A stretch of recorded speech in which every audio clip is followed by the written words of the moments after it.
Welcome back, everybody, for another deep dive.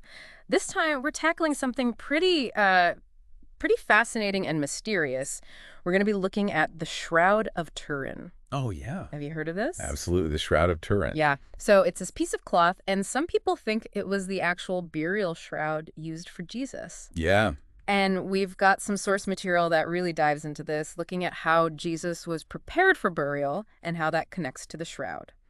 So get ready. This is going to be a fascinating deep dive. It really is. And it's amazing to think that even after 2,000 years, we're still trying to figure out what happened during those last few days, and what it all means. Yeah, absolutely. So the source starts off by explaining Jewish burial customs back then. And it turns out they had a strict law that if someone was crucified, they couldn't stay on the cross during the Sabbath.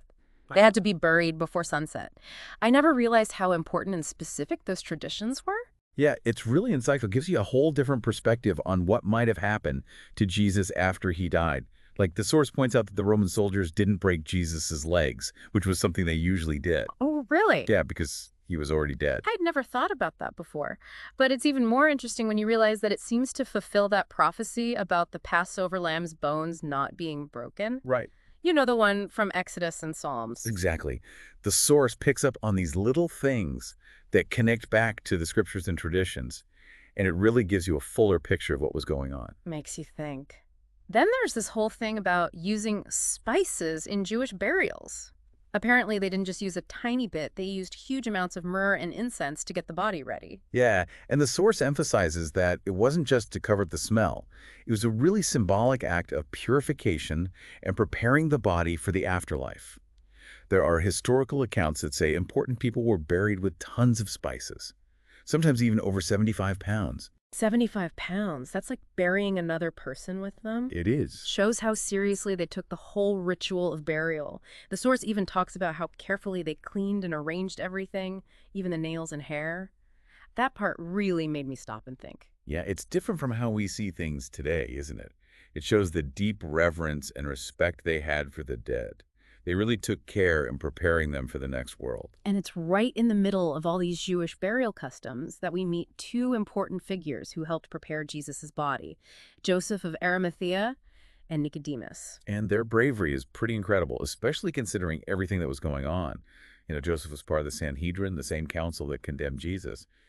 But the source tells us he was secretly a follower of Jesus and disagreed with his execution. Wow. Can you imagine how hard it must have been for him to ask Pilate for Jesus' body? He was putting his reputation and everything on the line. It really makes you wonder about all those quiet acts of courage that happen during difficult times that we never hear about. And then there's Nicodemus, another powerful Jewish leader who also secretly believed in Jesus. He joined Joseph in this risky act of compassion. It's powerful how strong faith can be, even when facing opposition. You're absolutely right. And this act of courage takes us to the main focus of our deep dive, the shroud itself. The source describes it as this 14-foot-long piece of linen with an image of a man on it. And it goes into a lot of detail about the bloodstains found on the shroud. Right. And this is where things get really interesting. We're moving from the historical setting to actually analyzing the shroud. Yeah. What kind of details are we talking about here? Well, for example, they found AB-positive blood type on the shroud. And the source says this blood type was common among Jews back then, which connects to the history we just talked about. But what's really fascinating to me is this idea of friability. Friability. That sounds like a word you'd hear in a science lab, not when talking about a religious artifact. What does that even mean? It's about the texture of the bloodstains, how crisp and flaky they are. The source says this happened because the blood oxidized and dried over time. You wouldn't see that in a fake that was made recently. So you're saying the way the bloodstains aged supports the idea that the shroud is authentic and really old. Exactly. The source uses this as one piece of evidence, suggesting someone from the Middle Ages couldn't have copied how the blood aged naturally. It even claims you'd need something like $500,000 worth of searchlight energy to create an image like the one on the shroud. Whoa, that's a bold statement. Yeah. Makes you wonder how that image could have been made with the technology they had back then. It sounds like something straight out of the X-Files. It really does. And this takes us to the next part of our deep dive, the image itself and how it might be connected to the resurrection. Okay, I am hooked. You've got to tell me more. We're going to explore the idea that the image on the shroud was somehow created by a burst of energy during the resurrection. That's where we're headed. Now, that's what I call a deep dive. Yeah. So we've got this 14-foot-long linen cloth with this mysterious image on it, Yeah. and we're going to explore how it might be connected to the resurrection. Where do we even start with something like that? Well, the source highlights one really amazing detail about this image. It's got this unique 3D quality that we can't even replicate with all our technology today. Yeah. It's like the image has actual depth, contours, like it's a photo and not just some imprint on fabric. Wait, 3D, you mean you could actually see depth and form if you looked at it? That's hard to believe, especially if it's really from 2,000 years ago. It is remarkable, isn't it? Mm. The source puts forward this theory, and it's a pretty bold one. It suggests that when Jesus resurrected, the shroud somehow passed through his body. And this incredible burst of energy, lasting for just a fraction of a second, created the image we see today. Okay, now that's a mind-blowing idea. It means we're talking about a level of energy that's beyond what we can even understand, right? What kind of energy could leave behind such a detailed image, an image that seems impossible? It's a question that has baffled scientists and theologians for centuries. But the source connects this theory to the stories of the resurrection in the Bible. It suggests that the burst of energy might be related to the angel rolling away the stone and the empty tomb that the women found. I see what you mean. It's like all these pieces, from the burial customs to the shroud itself, are starting to fit together. They're forming a bigger story that blends history, faith, and scientific mystery. Exactly. And part of that bigger picture is understanding what kind of physical shape Jesus was in after the crucifixion.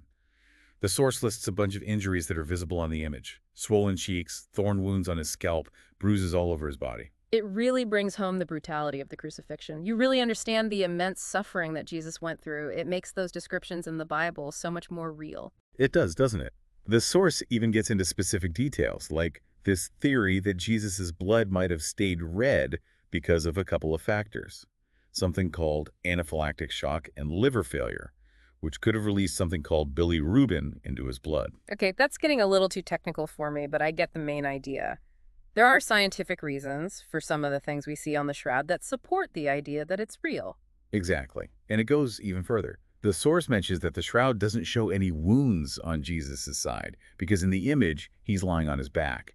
It makes you wonder, how could a forger have known and included details like that? It would be like trying to recreate a historical event perfectly.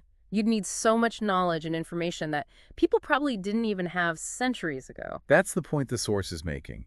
It claims that, statistically speaking, the chances of the man in the shroud not being Jesus are ridiculously small, something like 1 in 282 billion. 1 in 282 billion.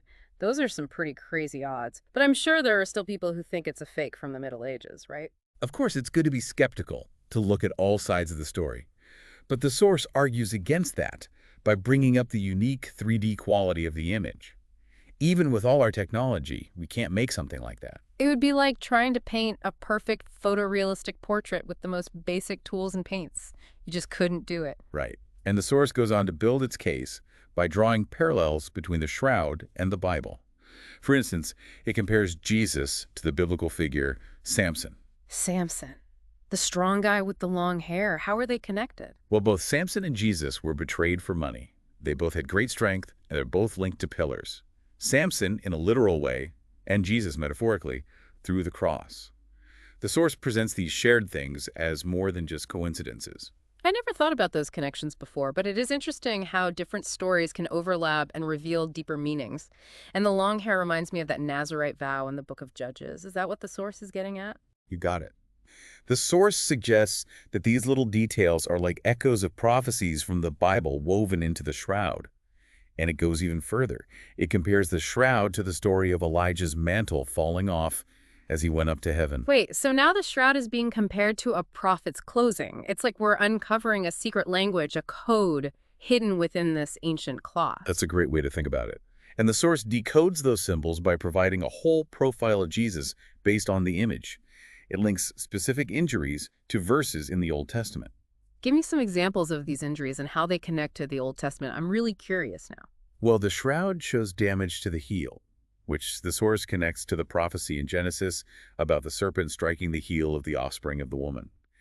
There are marks on the back that match up with a verse in Psalms that talks about people plowing long lines on someone's back. It's amazing. It's like the shroud is a visual representation of these ancient prophecies. It brings them to life in a really powerful way. That's exactly what the source is suggesting. It even points out details like the spear wound, which lines up with the Gospel of John, and the use of spices for burial, which is also mentioned in John. So we're talking about a level of detail that can't just be brushed off as coincidence. It's like every part of the shroud's image has a matching verse in the Old Testament. It creates this complex tapestry of prophecy and fulfillment. And the source doesn't stop there. It talks about Jesus' appearance, too.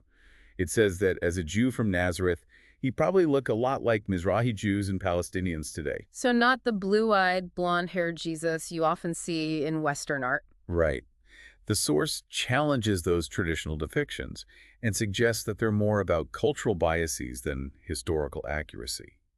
It stresses the universality of Jesus' message and the importance of looking beyond superficial differences. That's such an important point, especially today when divisions and stereotypes often prevent us from understanding each other.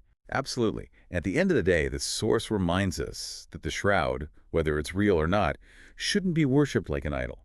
It's a testament to the power of the Bible, a visual representation of the story at the core of Christian faith. It's a good reminder that faith isn't about blindly worshiping things, but about connecting to something deeper, something beyond the physical world. Well said.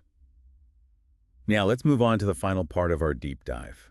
We're going to take a closer look at those statistical claims about the shroud's authenticity and consider some really thought-provoking questions about what it all means. I'm ready. This deep dive has already been an incredible journey through history, faith, and this ongoing quest to understand our place in the universe. I have a feeling the most impactful part is yet to come. So we've gone through all this incredible stuff about the Shroud of Turin, Jewish burial customs, biblical prophecies, and even some science thrown in there. But I guess the big question is this thing the real deal? Well, like we've been talking about, the source makes a strong argument for the shroud being authentic. Remember that crazy statistic? Yeah, the 1 in 282 billion. Exactly. Like, it's almost statistically impossible for it to be a fake.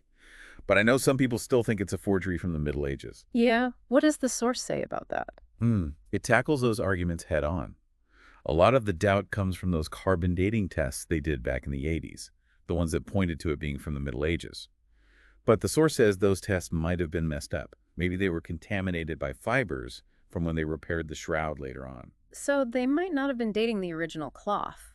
That makes sense. I vaguely remember something about that controversy. Exactly. And the source really emphasizes that the 3D image is still a big problem for the forgery theory. Even today, we can't figure out how to make an image like that. Imagine trying to create a perfect photographic negative just by draping cloth over someone. It's just not going to happen. It's like the technology to make that kind of image didn't even exist back then. We're still trying to wrap our heads around it today. Exactly. And that brings us back to the core mystery of the shroud. It really pushes us to think about history, science, and faith in a whole new way. It makes us confront what we don't know and consider the possibility of something truly amazing.